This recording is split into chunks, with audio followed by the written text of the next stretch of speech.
G'day! Today we're going to talk about the top 10 skills that you need to be a successful freelancer. Actually, you know what? There's probably about 40 skills, but I'm only going to talk about 10 today. Let's go. Every freelancer dreams of the day that they're going to be able to enjoy a life of financial stability and a long line of clients waiting to get in touch with them when they feel like it. Now look, it's possible to get to that point in your freelancing business because I've seen and met freelancers from different fields who are able to achieve these goals. But to do so requires a lot more than just getting all the work done. What I've discovered is that being a successful freelancer with award-winning skills is only one section of the success pie.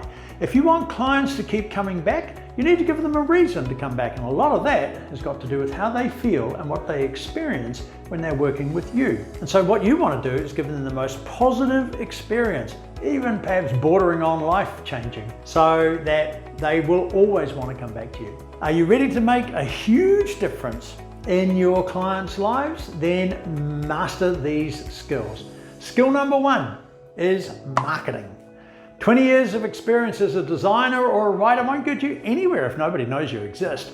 You have to continuously market yourself. You need to get the word out that there's a freelancer that clients can turn to get ideas changed into viable products. Let people know that you have the skills they need to make their dreams become actual projects and become real.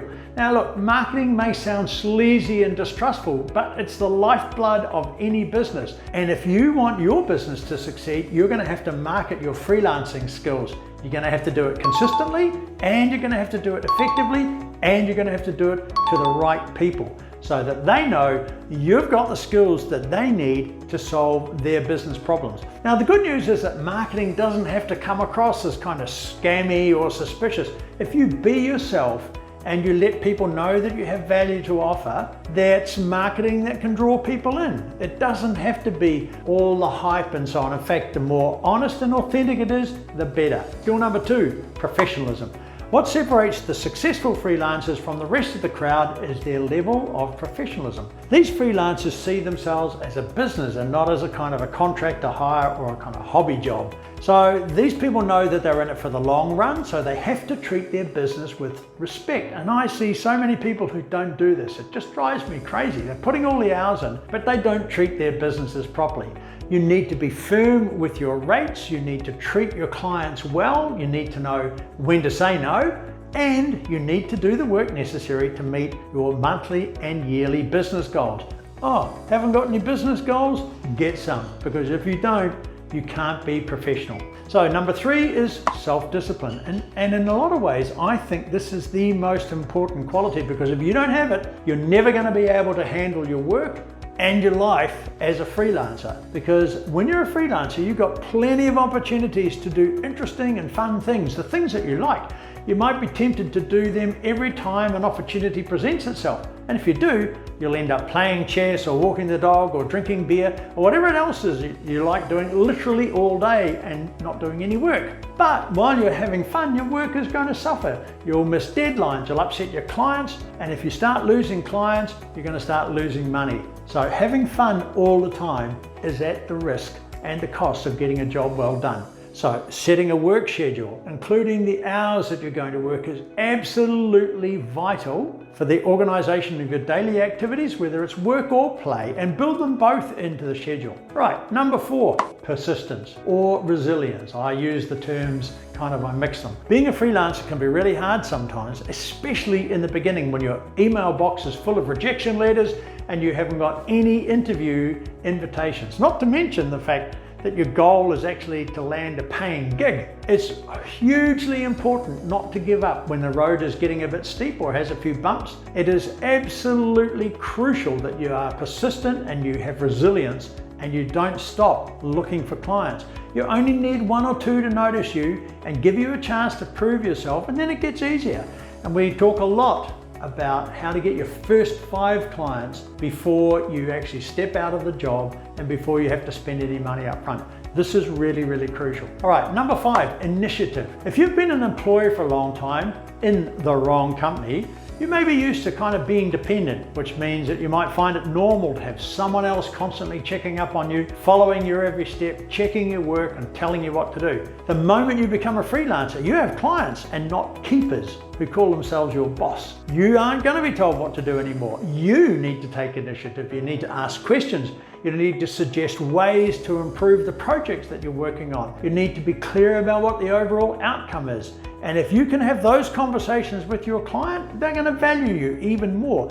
When you show initiative, you demonstrate your interest in completing the work that you're doing on time and with high quality. And who knows, maybe they'll give you another project in the near future. And even more importantly, maybe they will recommend you to somebody else that they know. And all of a sudden, you've got work coming in. On to the next point, number 6, which is about flexibility. And if you've got work coming in, then you really need to be flexible.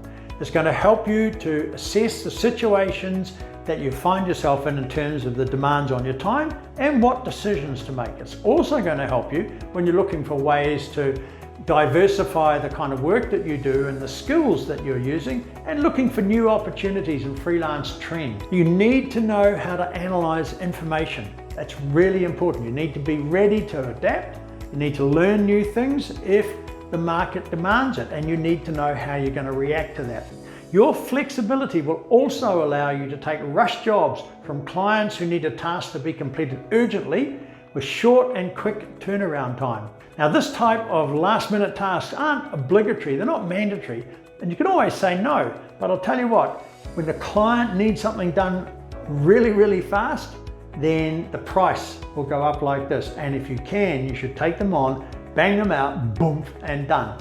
So if you can be flexible and do the job despite the short notice and the quick turnaround, the client's going to appreciate it and they're going to remember it, and they'll call you again because they know that they can rely on you in hard times as well as when you've just got a normal kind of delivery time.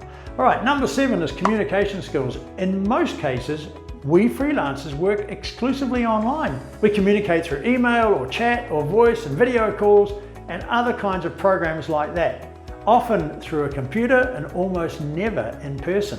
So your communications need to be well thought and precise at all times. If I'm talking to Alison in Scotland, if I'm talking to Simon in Melbourne, if I'm talking to Clean down in the Philippines, I need to be really, really clear about what it is that I'm having the conversation for and what we're trying to get out of it. Now, make sure you reply to emails within 24 hours. And if you can't do that for some reason, send an email confirming you got the message and telling the person who sent it to you that you'll be able to give them what they ask for and tell them when you can do it. Now, the other thing to do is to watch your language and tone.